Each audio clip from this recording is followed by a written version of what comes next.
அந்த ரத சப்தமின்னா என்ன அப்படின்னா சூரியன் திரும்புறது. உத்தராயணம் தட்சிணாயணம்னு சொல்ற மத்தியில பொதுவா தர்ப்பணங்கள் ஒரு புரிதலுக்காக சொல்லிட்டு போறேன். ஏன்னா எல்லாரும் ஒரு காலத்துல எல்லாம் அவாவா வாத்தியார் அவாவா சம்பிரதாயங்களை நிரூடையா சொல்றதுக்குள்ள பெரிவா இருந்தா. இப்ப ஆத்து வாத்தியாருமே இப்ப மாறி போயிட்டார். நமக்கு சௌரியத்துக்கு இருந்த மாதிரி உள்ள வாத்தியாரை வச்சுக்கிறோம்.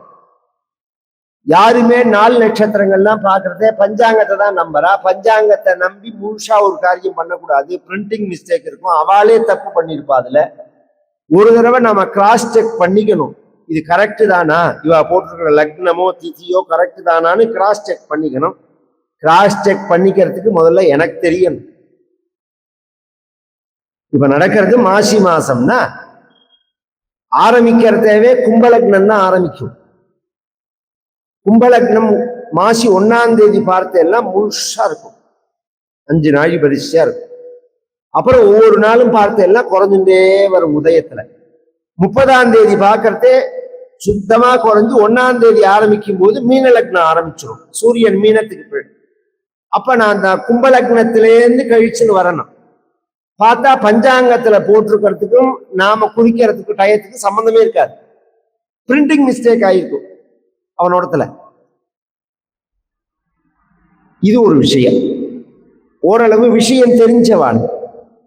தர்ப்பணங்கள் அமாவாசை, அந்த அமாவாசை 2 வகையா உண்டு. சர்வ அமாவாசை வேற, போதாயன சர்வ அமாவாசைன்னு ஒண்ணு, போதாயன அமாவாசைன்னு ஒண்ணு. போதாயன ரிஷிய சூத்திரத்தை ஃபாலோ பண்றவாளுக்கு இப்ப இன்னைக்கே திங்கக்கிழமை அன்னைக்கு போதாயன அமாவாசை, செவ்வாய்க்கிழமை அன்னைக்கு தான் நம்ம அமாவாசை, நார்மல் அமாவாசை. அப்படி மாறும். அது மாதிரி ஏகாதசியில மாறும். ஸ்மார்த்த ஏகாதசி வேற, வைஷ்ணவ ஏகாதசி வேற. தசமி தொடாத ஏகாதசி என்னைக்கு ஆரம்பிக்கிறதோ அது வைஷ்ணவ ஏகாதசி. ஏகாதசி முழுமையா என்னைக்கு இருக்கோ அது ஸ்மார்த்த ஏகாதசி. உபவாசத்துக்கு வித்தியாசம் ஒண்ணு. தர்ப்பணம் பண்ணும் போது 4 விஷு புண்ணிய காலம்னு கேரளால சொல்லுவா. விஷுக்கணின்னு சொல்றாப்ல 4 விஷு. அது எல்லாருக்கும் ஒரு விஷு தான் தெரியும். 4 விஷு: சித்திர, ஆடி, ஐப்பசி, தை. இந்த 4 என்ன விசேஷம் அப்படின்னா, 4லயும் சூரியனுடைய நேர் வித்தியாசமான மாற்றம். சித்திரையில பார்த்தெல்லாம் கரெக்டா நேர இருப்பார், உச்சிக்கு நேர இருப்பார் சூரியன். 6 மணிக்கு உதயம் இருக்கு. ஆடி மாசத்துல பவன எல்லாம் தென் திசைக்கு எஞ்சுக்கு போயிடுவார் அவர். ஐப்பசி மாசத்துல பார்த்தெல்லாம் பழையபடி உச்சிக்கு மேல இருப்பார், 6 மணிக்கு உதயம். தை மாசம் போயிடுத்தெல்லாம் வடதிசையோட எட்ஜுக்கு போயிடுவார், உத்தராயணம். அப்படி தட்சிணாயனம் தட்சிணாயனம் தென் திசையோட எட்ஜுக்கு போயிடுவார் தை மாசம் எண்டுல. அப்படி போயிட்டு திரும்புறார், வடதிசையை நோக்கி திரும்புறார் பாருங்க, அதுதான் உத்தராயணம்ங்கிறது. அந்த ரதத்தை திருப்பற நாளைக்கு ரத சப்தமின்னு பேர். சூரியனோட ரதம் திரும்புறது. அதுக்கு மறுநாளைக்கு பீஷ்மாஷ்டமின்னு பேர். அன்றைய தினம்தான் பீஷ்மர் மோட்சம் அடைகிறனா. இன்னைக்கும் சதாச்சாரத்துல உள்ளவா, சம்பிரதாயத்துல உள்ளவா பீஷ்மருக்கு தர்ப்பணம் பண்ணுவா. 3 முறை 3 ஸ்லோகம் சொல்லி பண்ணணும். கங்கா புத்திராய சாந்தாய சந்தனு பிரவராய ச அபுத்ராய ததாம்யர்க்யம் சலிலம் பீஷ்மவர்மனே வையாக்ரபாத கோத்ராய சாங்கிருதி பிரவராய ச. சங்கிருதி கோத்திரம் அவர். சங்கிருதி கோத்திரத்துல வியாக்ரபாதர்னு ஒருத்தர் வரா. வியாக்ரபாதர்னு ஒரு மகர்ஷி சிதம்பரத்துல இருப்பாரு. அவர் சங்கிருதி கோத்திரத்துல வந்தவர். அந்த கோத்திரத்தை உடையவர் பீஷ்மர். அபுத்ராய ததாம்யர்க்யம் சலிலம் பீஷ்மவர்மனே பீஷ்மஹ சாந்தனவோ வீரஹ சத்யவாதி ஜிதேந்திரியஹ ஆபிரத்பிரவாப்னோதி புத்திரபௌத்ர சிதாஹ் கிரியாஹ. 3 தடவை ஜலம் விடணும். உலகம் உள்ள பிறந்தும் உனக்கு விடுவான்னா இன்னி பிறந்தும் சாதுக்கள் அதை பண்ணின்னு வர. கொஞ்ச நாள் ஆச்சு, சந்தனு சத்கதி அடைஞ்சான். இந்த சந்தனுக்கு கொஞ்ச நாள் கழிச்சு இந்த சத்தியவதிட்ட 2 குழந்தை பிறந்தது. சித்ராங்கதன், விசித்திர வீரியன் அப்படின்னு 2 குழந்தை பிறந்தது. குழந்தை பிறந்து கொஞ்ச நாள்லயே அவன் காலம் ஆயிட்டான். சந்தனு ரொம்ப வயசான தானே பிறந்தது. பீஷ்மாச்சாரியால் தான் கார்டியனா இருந்து அதை வளர்க்கிறார், குழந்தையில தயார் பண்றார். சித்ராங்கதனுக்கு பட்டாபிஷேகம் பண்ணி வச்சு, யுவராஜ் பட்டாபிஷேகம் பண்ணி வச்சு அவனுக்கு கீழே இருந்து ராஜ்யத்தை இவர் பார்த்துக்கிறார். ஒரு சமயம் கந்தர்வர்களுடைய அரசனுக்கும் சித்ராங்கதன்னு பேர், இவனுக்கும் சித்ராங்கதன்னு பேர். இந்த 2 பேருக்கும் ஒரு சண்டை ஒரு காரணமா. அதுல அந்த சித்ராங்கதன் இந்த சித்ராங்கதனை கொண்டுட்டான். கந்தர்வராஜா இந்த சித்ராங்கதனை கொண்டுட்டான். அதனால என்ன பண்றார் பீஷ்மர், 2வது தம்பியான விசித்திர வீரியனுக்கு பட்டாபிஷேகம் பண்ணி வச்சா. விசித்திர வீரியன் கொஞ்ச நாள் ஆனவுடனே அவனுக்கு கல்யாணம் பண்ணணும். கல்யாணம் பண்ணணும்னா சித்ராங்கதன் அளவுக்கு விசித்திர வீரியன் பலசாலி கிடையாது. இதெல்லாம் ரொம்ப என்ன எனக்கு கதையா சொல்லிட்டு போயிடலாம். ஒண்ணு தெரிஞ்சுக்கோங்க, நம்ம சாஸ்திரங்கள்லாம் ரொம்ப ஆழ்ந்து யோசனை பண்ணிட்டு சொல்றது. சின்ன வயசுல குழந்தை பெத்துக்கணும். பெரியவனாயி பெத்துண்டா அந்த குழந்தையோட சரீர அமைப்பிலேயே பலம் இருக்காது. முதல் காய் இருக்கு பாருங்க, செடி போட்டு முதல் காய் காய்க்கும். கிராமத்துல அக்ரிகல்ச்சர்ல தெரிஞ்ச வாழ்க்கை அந்த காயை எடுத்து அடுத்த விதைக்கு வச்சிருவா. ஏன்னா அதுல உள்ள வீரியம் அடுத்தது காய்க்கிற காயில இருக்காது. அது மாதிரி ஒரு ஸ்திரீக்கோ புமானுக்கோ சின்ன எவ்வளோக்கு எவ்வளோ சாஸ்திரத்துல எப்படி சொல்றதுன்னா மூவற்றில் பெறாத புள்ளைங்கிறது. 24 வயசுக்குள்ள குழந்தை பிறந்துடணுங்கிறது ஆம்பளைக்கு. ஸ்திரீகளுக்கு 16-18 வயசுங்கிறது. எல்லாம் இன்னைக்கு பேச முடியுமா? சட்டங்கள்லாம் மாறி போயிடுத்தேன்னா எல்லாம் வாஸ்தவம் தான். ஆனா சயின்டிபிக்கா சத்தியமா பேசுற ஒரு டாக்டர்கிட்ட போய் குழந்தை பெத்துக்கிறதுக்கு கரெக்டான காலம் எது பெண்களுக்குன்னு கேள்வோம். ஒரு 23-24 வயசுக்குள்ள குழந்தை எல்லாம் பிறந்துடும். அந்த காலத்துல உடம்பு தளர்ச்சியே அடையாது. இன்னைக்கு 35 வயசுலதான் இவளே அறக்கழுவி ஆயிட்டா. 35 வயசுலதான் குழந்தை பிறக்கிறது. அதுவும் கழுத்தனத்தோட தான் இருக்கு, சுருப்பு சுருப்பே இல்லாம இதுவே இல்லாம. எதுக்காக இந்த சப்ஜெக்ட் எடுத்தேன்னா அந்த பிரச்சனை இந்த 2வது பையனுக்கு வந்தது. ரொம்ப வயசானப்புறம் அவன் பிறந்ததுனால அவன் பலவானா இல்லை. பலவானா இல்லாததுனால கல்யாணம் ஆகல. ஏன்னா சத்திரியர்களுக்கு கல்யாணம் அப்படிங்கிறது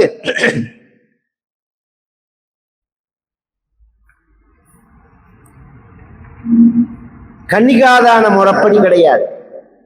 இப்ப கல்யாணத்துல முக்கியமான ஒரு விஷயம் கன்னிகாதானம். பொன்னாத்துக்கார பத்திரிகை போடும்போது நான் கன்னிகாதானம் செய்து கொடுப்பதாய் அப்படின்னு போடுவா. புள்ள வீட்டுக்கார நான் பாணிகிரகணம் செய்து கொள்வதாயின்னு போடுவா. கன்னிகாதானம் பண்ணும் போது அப்பா கை இருக்கும், அது மேல அந்த பொண்ணோட கை இருக்கும், அது மேல சாலக்கிராமம், ஸ்வர்ணம், கோக்கு பயிலா தேங்காய், இல்ல பசுமாடு இருந்தா பசுமாட்டோட கயிறு எல்லாத்தையுமே வச்சு தானம் பண்ணுவா. கன்யாம் கனக சம்பன்னாம் சர்வாபரண பூஷிதா. அதுல சொல்லும் போதே சவத்சகோ கோ இருக்கணும், இரண்யம் ஸ்வர்ணம் இருக்கணும், சாலக்கிராமம் இருக்கணும். கன்னிகாதானம் பண்ணும் போது அந்த பொண்ணோட கையில பசுமாடு இருக்கணும், தங்கம் இருக்கணும், சாலக்கிராமம் இருக்கணும். பசுமாட்டை நேர பிடிச்சிக்க முடியாது, அதுக்காக தான் தேங்காய் வைக்கிறது. கோபிரதிநிதி நாரிகேலம் அப்படின்னு. வைஷ்ணவா எல்லாம் பார்த்தேன்னா சாலக்கிராமத்தையும் எடுத்துன்னு வந்துருவான். வைஷ்ணவ கல்யாணத்துல எல்லாம் அப்படியே அழகா அந்த கல்யாணத்துக்குன்னே ஒரு சாலக்கிராமம் இதுல வச்சு நாக பீட்டத்துல வச்சு கொண்டு வந்துருவா. ஸ்வர்ணம் வைக்கணும், இந்த 3 வச்சு கல்யாணம் பண்ணணும், கன்னிகாதானம் பண்ணி கொடுக்கணும். அப்படி கொடுக்கும்போது வாங்குற பையனோட கை கீழே இருக்கு. மற்ற எல்லாரும் அப்படி வாங்கலாம், சத்திரியர்கள் அப்படி வாங்க மாட்டான். ஏன்னா அவர்களுக்கு கீழே கை இருக்கிறது கௌரவ குறைச்சல், ஒருத்தட்ட கை நீட்டக்கூடாது, சத்திரிய தர்மம்ங்கிறது. அதனால என்ன பண்ணுவான்னா வீரிய சுல்கம்னு வச்சிருவான். வீரிய சுல்கம்னா ஒரு போட்டி வைப்பா, அந்த போட்டியில ஜெயிச்சவாளுக்கு பொண்ணு. போட்டி எப்படி இருக்கும் அப்படின்னா பலத்துக்கு இருக்கலாம், பராக்கிரமத்துக்கு இருக்கலாம், லட்சியத்துக்கு இருக்கலாம். கவனிச்சு கேளுங்க. பலம் வேற, பராக்கிரமம் வேற. பெரிய பெரிய அந்த கிராமத்துல எல்லாம் மாப்பிள்ளை கல்லுன்னு இன்னைக்கு இந்த இதுல பார்த்தேன்னா சொல்லுவா, உருண்டையா ஒரு கல்லு இருக்கு, அதை தூக்கணும். நம்ம கிராமங்கள்லயே பயறு உடைக்கணும், உளுந்து உடைக்கணும்னா கூடத்திலேயோ தாவாரத்திலேயோ வச்சுதான் உடைக்கணும். இந்த கல்லூரல் எங்க இருக்குன்னா கொள்ளையில இருக்கு, இவன் எங்கேயோ போயிருக்கான் வரட்டும் அவன் சொல்லிட்டு பையன் வந்தோடனே கொள்ளையூர்ல கல்லோட இருக்கா கொண்டாடாம்பா, அனாயாசமா தூக்கின்னு வருவா. அந்த அளவுக்கு உடம்புல பலம் இருக்கு. அரைக்கிறதவே எங்க அம்மா எல்லாமே சொல்லுவா, அரைச்சு முடிச்ச உடனே இந்த அம்மி எடுத்து வெளியில வச்சு கொடுத்துட்டு போம்பா. ஸ்திரீக்கள் வெயிட் தூக்கக்கூடாது, கர்ப்பப்பை இறங்கி போயிடும். குனிஞ்சு வெயிட் பெருசா தூக்கக்கூடாது. இன்னும் 2 காரியத்தையும் சொல்லிக்கிறேன். பூசணிக்காயும் கட் பண்ணக்கூடாது, தேங்காயும் உடைக்கக்கூடாது. ஸ்திரீக்கள் பூசணிக்காய நறுக்கக்கூடாது, ஸ்திரீக்கள் நறுக்கக்கூடாது. யாராவது புமானை விட்டு முதல்ல கட் பண்ணுன்னு சொல்லிட்டு அப்புறம் தான் நறுக்க ஆரம்பிக்கலாம். நேர வெட்டுறது பொம்மநாட்டிகள் வெட்டக்கூடாது பூசணிக்காயை. அது மாதிரி தேங்காயை உடைக்கிறதே பொம்மநாட்டிகள் உடைக்கக்கூடாது, ஆம்பளையை விட்டுதான். யாருக்கா ஞாபகம் இருக்கும் நான் சொல்றதெல்லாம்? யாரா சம்பிரதாயம் எப்படி பழைய காலத்துல பார்த்துருக்கலாம். பெரியவாளை கூப்பிட்டு ஆத்துக்காரரை கூப்பிட்டு இந்த தேங்காயை உடைச்சு கொடுங்கோம்பா. அதெல்லாம் ஒரு காலத்துல.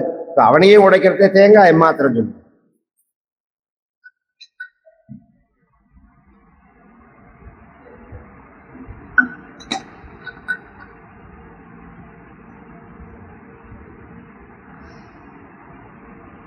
அந்த கல்லை தூக்கிறதுக்கு பேர் பலம்னு பேர்.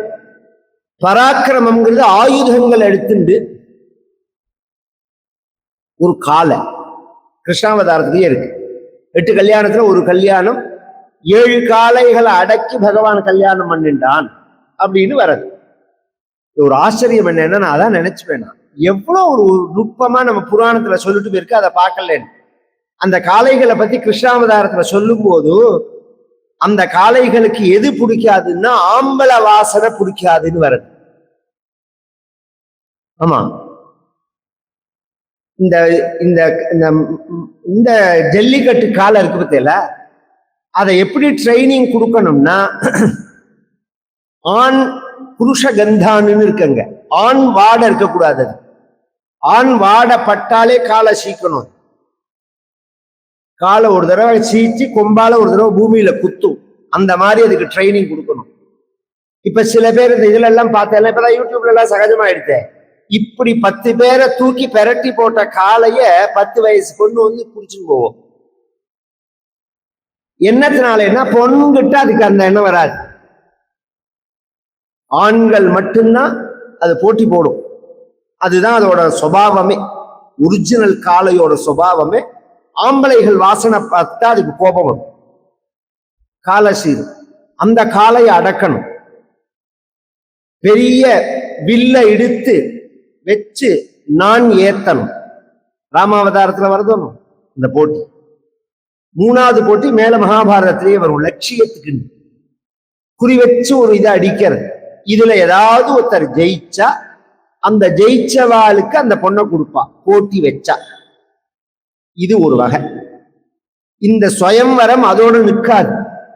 வேற எப்படி நிற்கும்னா, ஜெயிச்ச உடனே மற்ற ராஜாக்கள்லாம் சண்டைக்கு வருவோம், அவனையும் ஜெயிக்கணும். இது ஒரு வகை. இன்னொரு வகை எப்படின்னா, இந்த வருஷம் வரிசையா ராஜாக்களை உட்காத்தி வச்சிருவா. உட்காத்தி வச்சுட்டு அந்த பெண்ணு கையில மாலை எடுத்துட்டு வருவா. வந்தா வரிசையா உட்கார்ந்து இருக்கக்கூடிய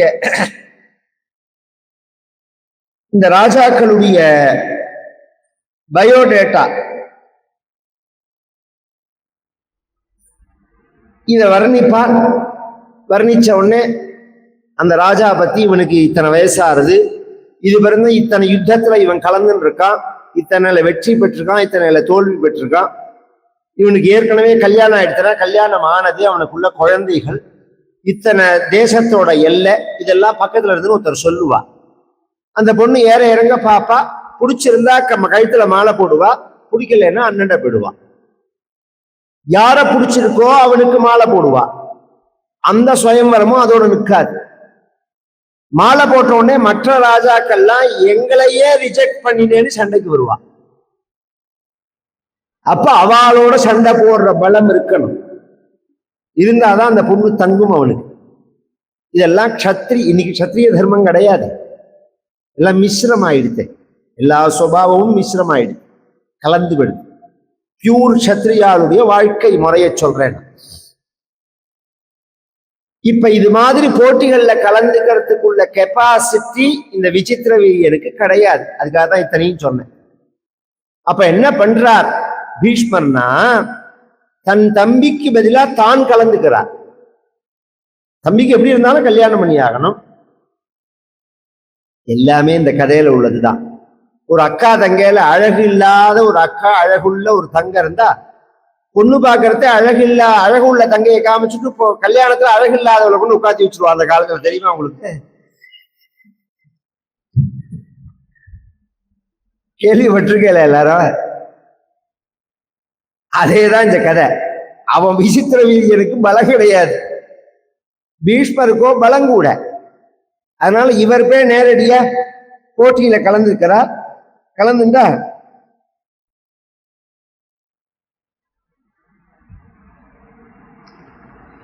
சம்பிராப்த யௌவனம் திருஷ்ட்வா भ्रातरं धीमतांबरः भीष्मो विचित्र वीर्यस्य विवाहाय करोन्मतिम्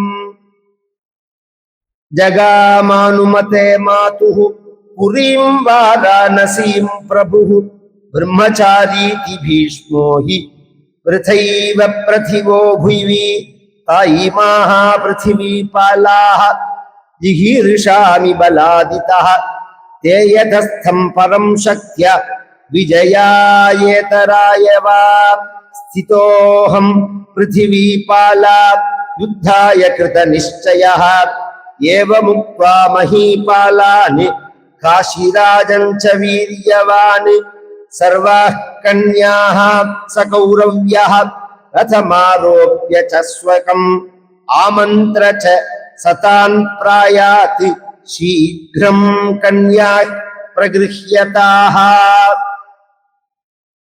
காசிராஜன் வாராணசி அப்படின்னு இன்னைக்கு சொல்றோமோன்னு நம்ம அந்த ராஜாவுக்கு 3 பெண்ணு, அம்பே, அம்பாலே, அம்பிகே அப்படின்னு 3 பெண்.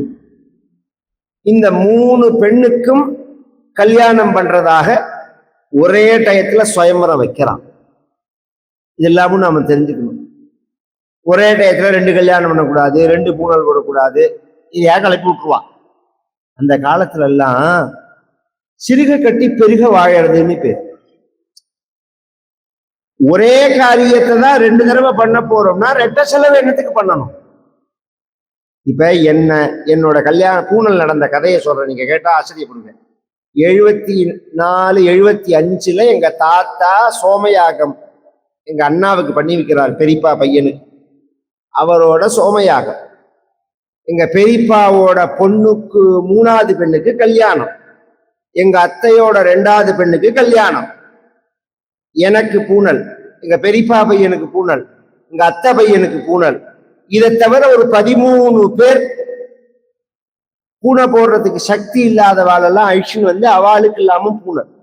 இத்தனையோட நடக்கிறது. ஜே ஜே ஜே ஜேன். என் புள்ள பூணலும் போதும் கல்யாணத்தும் போது எல்லாமே அப்படிதான் பண்ணுவோம் நாங்க. நம்ம ஆத்துல நாமே அதை தீர்மானம் பண்ணணும். நம்ம ஆத்துல கல்யாணம் நடக்கும் போதும் கொஞ்சம் மனசுல வாங்கிக்கோங்க, அப்பதான் புரியும். எல்லா செலவும் நாம பண்றோம். இத்தனை விமரிசையா ஒரு ஏழையால பண்ண முடியாது. ஒரு ஏழை அழிச்சுன்னு வந்து அதே கல்யாண மண்டபத்துல ஒரு ஓரத்துல அவாளிக்கும் நாம கல்யாணம் பண்ணி வச்சா அந்த கல்யாண செலவுல அவளுக்கு ஏதாவது செலவு உண்டோ? இதே மண்டபம், இதே அலங்காரம், இதே வாத்தியம், இதே சாப்பாடு எல்லாம் ஒண்ணுதான். தாலி, முகூர்த்த புடவை, கல்யாணம் கிராண்டா நடக்கும். இந்த ஒரு கான்செப்ட்ல எங்க தாத்தா பண்ணுவார். நிறைய தர்மோபநயனம், தர்ம கல்யாணங்கள்லாம் ஒரே சமயமா பண்ணுவார். பண்ணலாம். ஒரு கல்யாணத்துக்கு போது 2 கல்யாணம் பண்ணக்கூடாது, ஒரு கல்யாணத்துக்கு ஒரு பூணல் போடுறதே 2 பிரம்மச்சாரி இருக்கு, இதெல்லாம் கிடையவே கிடையாது. அப்படிலாம் கிடையவே கிடையாது. ஒரு அப்பாவுக்கு 5-6 குழந்தைகள் உண்டோ, அப்ப என்ன அடுத்து முதல்ல உள்ளவனுக்கு கல்யாணம் ஆனாதான் அடுத்தவனுக்கே பூணல் போடுறதா? இதெல்லாம் எங்கேயாவது புத்திக்கு ஒவ்வொருதா? கர்ப்பாஷ்டமேஷு பிராமண உபநீதான்னு அந்த வயசு வந்தா பூணல் போட்டு விடணும். இன்னும் சொல்ல போனா வாத்தியார்ட்ட போய் நீங்க நாள் பார்த்தேன்னா சுக்ர மௌத்தியம், அங்காரக மௌத்தியம், பிருகஸ்பதி மௌத்தியம்னு 3. ரிக்வேதிகளா இருந்தா பிருகஸ்பதி எப்படி இருக்கான்னு பாப்பா. யஜுர்வேதிகளா இருந்தா சுக்ரன் அஸ்தமனம் இல்லாம இருக்கணும். சாமவேதிகளா இருந்தா அங்காரகன் அஸ்தமனம் இல்லாம இருக்கணும். எங்க தாத்தா என்ன சொல்லுவார், 5 வயசு ஆச்சு, அந்த வருஷம் பூணல் போடலாம்ங்கிறதே சுக்ர மௌத்தியம் இருந்தாலும் போட்டுடுங்க. ஏன்னா இந்த வருஷம் அதை விட்டா நாள் கிடையாது, அடுத்த வருஷம்தான் முகூர்த்தம் இருக்குன்னா இந்த ஒரு வருஷம் சந்தியாவந்தனம் காயத்ரி அவனுக்கு விட்டு போயிடுமே, அந்த பண்ற பாக்கியம் அவனுக்கு விட்டு போயிடுமே. சுக்கரன்லாம் நாம 2 நாளைக்கு ஆதித்யன் தப்பையாமி சோமன் தரப்பையாமின்னு பண்ணினா எல்லாம் சரியா போயிடும். அதெல்லாம் பண்ணாதனாலதான் நவக்கிரகத்தை தேடி ஓட வேண்டியது. இந்தியெல்லாம் இத்தனை நவக்கிரக கோவில், இத்தனை சாந்தி உண்டா, இத்தனை பரிகாரங்கள்லாம் உண்டா? நித்தியப்படி 3 வேளை நவக்கிரகங்களுக்கு தர்ப்பணம் தானே அது. மத்தியான சந்தியா, சந்தியாவந்தனம் மாத்தியானத்துல அதை பண்ண மாட்டேங்கிறான். கோவிலா அலையரா கல்லுகள்லாம், அதுவும் ஜெய்ப்பூர்லாம் போனேன்.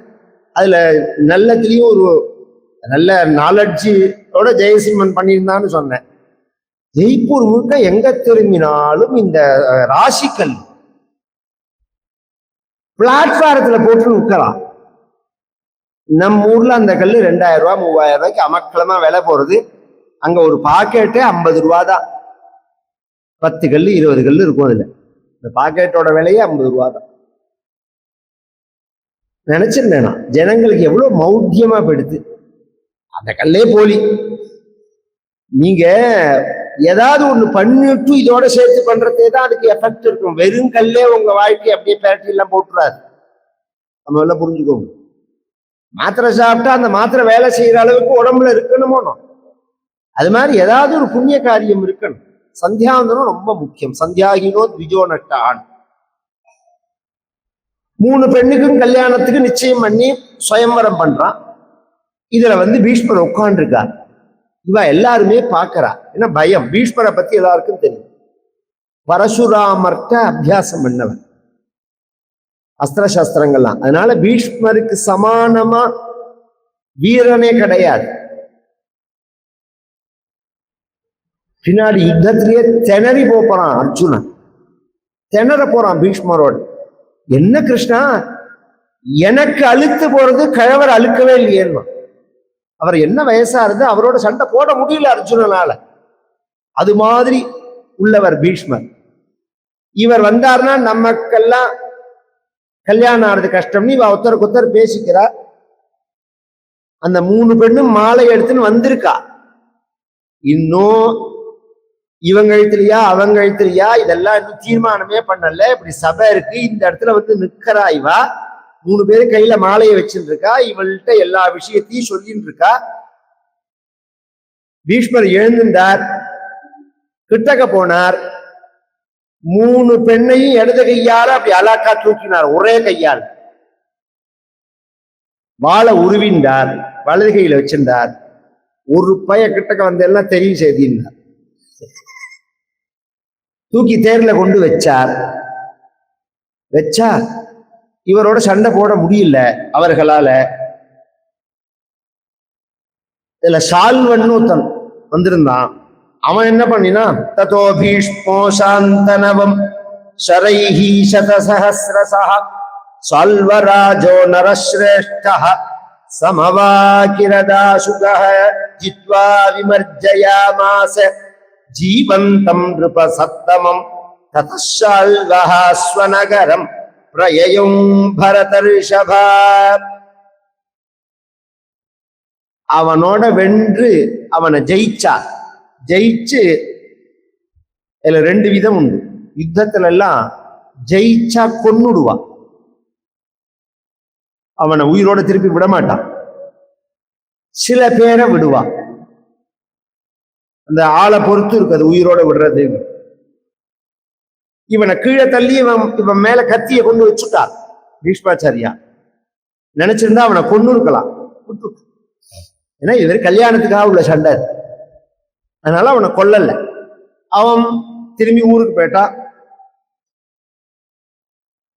இவர் 3 பெண்ணையும் தன் குழந்தை போல, பெண்ணு போல, மருமகள் போலதான் இவர் பாவிச்சு இவர் தூக்கினதே. கொண்டு வந்து தன்னுடைய தம்பியான விசித்திரவதி என்ற கொடுத்தார். தாஹா சர்வ குண சம்பன்னாஹ ப்ராதா ப்ராத்ரேய வீயசே பீஷ்மோ விசித்திரவீர்யாய பிரததௌ விக்ரமாஹிருதாஹ விவாஹம் காரயிஷ்யந்தம் பீஷ்மம் காசிபதே சுதா ஜேஷ்டா தாசாமிதம் வாக்கியம் அப்ரவீத்த சதீ ததா மயா வரயித்தயுவ்யோ பூத் சால்வஸ்தஸ்மின்னீஸ்வர்யவரே ஏதத் விஜ்ஞாய தர்மஜ்ஞ தர்ம தத்துவம் சமாச்சரா. 3 பெண்ணையும் தம்பிக்கே, ஒரே தம்பிக்கே கல்யாணம் பண்ணி கொடுக்கலாம்ங்கிறது எல்லா ஏற்பாடும் பண்ணி ஒரு கவனிச்சு கேட்கணும். ஏன்னா எல்லாருமே பட்டுன்னு இன்னைக்கு அபிப்பிராயம் சொல்றோம் நாம ஒருத்தரை பத்தி. முன்ன பின்ன என்ன நடந்தது, என்ன ஒரு விஷயத்தோட ஆழம் என்ன அப்படிங்கிறது தெரியாம அபிப்பிராயமும் சொல்லக்கூடாது, ஒருத்தரை உடனே நம்பவும் கூடாது, ஒருத்தர் உடனே சந்தேகப்படவும் கூடாது. இதெல்லாம் ரொம்ப முக்கியமான விஷயம். பீஷ்மாச்சாரியால் விஷயத்துல இவர் அந்த பொண்ணை தூக்கின்னு வந்த அன்னைக்கே கல்யாணம் இல்லை, அதுல இருந்து 4-5 நாள் கழிச்சுதான் கல்யாணம் நடக்கிறது. 3 பேருக்கும் கல்யாணத்துக்கு ஏற்பாடு பண்ணிட்டார்.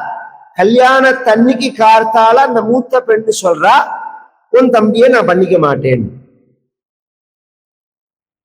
ஏன்னு கேட்டா, அந்த சால்வராஜா வந்திருந்தானே அவனை நான் மனசுனால வரிச்சுட்டேன்.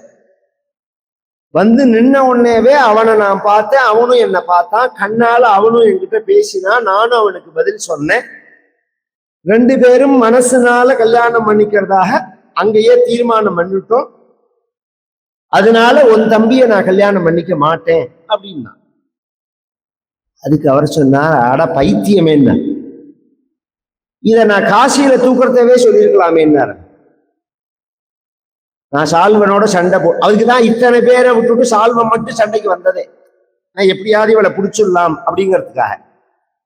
அங்கேயே சொல்லியிருந்தேன்னா அவனோட அனுப்பிச்சு வச்சிருப்பேன் ஒண்ணு. நான் இப்பயும் ஒண்ணு கெட்டு போடலன்னா உடனே வயசான வாழை செக்யூரிட்டியை சிலதை ஏற்பாடு பண்ணி ஒரு தேர்ல வச்சு இந்த அம்பையை அனுப்பிச்சுட்டு அம்பிகா 2 பேரையும் விசித்திரவீரியனுக்கு கல்யாணம் பண்ணி வச்சுட்டான். இவ போனவன் என்ன பண்ணினா, வினிஷ்சித்ய சதர்மஜ்ஞா பிராமணைஹி வேத பாரகைஹி அனுஜஜ்ஞே ததா ஜேஷ்டம் அம்பாம் காசிபதே சுதாம் அம்பிகாம்பாலிகே பாரியே பிரதாத் பராத்ரேய வீயசே தயோஹோ பாணி கிரஹீத்வா து ரூபயௌவனதர்பிதः விசித்திரவீர்யோ தர்மாத்மா காமாத்மா சமபஷ்யத தாப்யாம் சஹ சமாஹ சப்த விஹரன் பிருத்திவீபதிः. ரொம்ப சந்தோஷமா கல்யாணம் நடந்தது. இந்த பெண்ணோட இவன் குடும்பம் நடத்துறான். இந்த சால்வனுக்கு அனுப்பிச்சாலும் அவன் என்ன பண்ணினா, சால்வன்ட்ட போனால் நான் பீஷ்மர்ட்ட சொல்லிட்டு வந்துட்டேன் அப்படின்னார். நான் உன்னை கல்யாணம் பண்ணிக்க மாட்டேன்னு. ஏன்னு கேட்டா, அன்னைக்கு மண்டபத்துல நீ என்னை பார்த்து கண்ணால பண்ணிக்கிறேன்னு தானே சொன்னேன். அப்ப சொன்னேன், இப்ப பண்ணிக்க மாட்டேன். ஏன்னு கேட்டா, அவன் தோத்து போயிட்டான் பீஷ்மர்த்தேங்கிறத நேரடியா சொல்லாம வேற ஒரு காரணம் சொல்றான். நீ பீஷ்மரோட தேர்ல போனவள் தானே,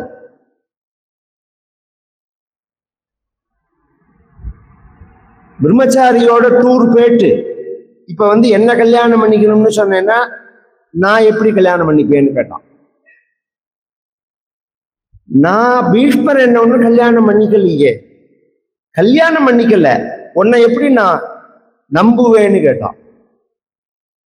அவளை ரிஜெக்ட் பண்றதுக்காக அந்த வார்த்தைகளை உபயோகப்படுத்துறான். நான் சுத்தமானவளா தான் இருக்கேன் அவள், நான் நம்பல, நான் கல்யாணமும் பண்ணிக்க மாட்டேன் அப்படின்னுட்டான். உடனே போன தேர்லயே திரும்பி வந்துட்டான். திரும்பி வந்தா இந்த கல்யாணங்கள்லாம் முடிஞ்சு இவன் சௌக்கியமா இருக்கான். பீஷ்மர்ட்ட வந்தா என்ன பண்ணா, எனக்கு அவன் அந்த மாதிரி மாட்டேன்னு சொல்லிட்டான். நீ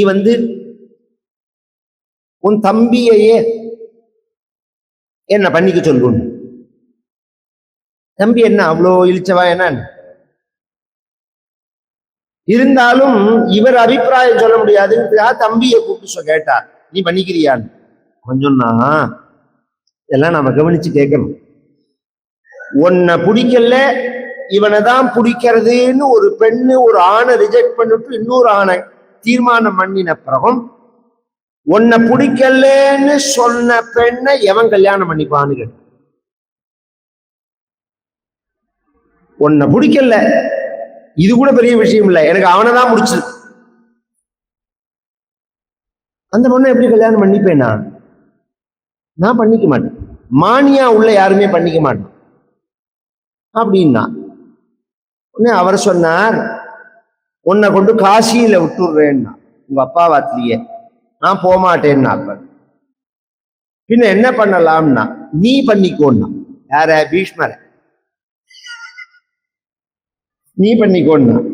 அவர் சொன்னார், கல்யாணம் பண்ணிக்கிற எண்ணமே எனக்கு கிடையாதுன்னாரு. கல்யாணம் பண்ணிக்கிற எண்ணமே எனக்கு கிடையாது, அப்படிங்கிறத நான் எப்படி பண்ணிப்பேன்னா.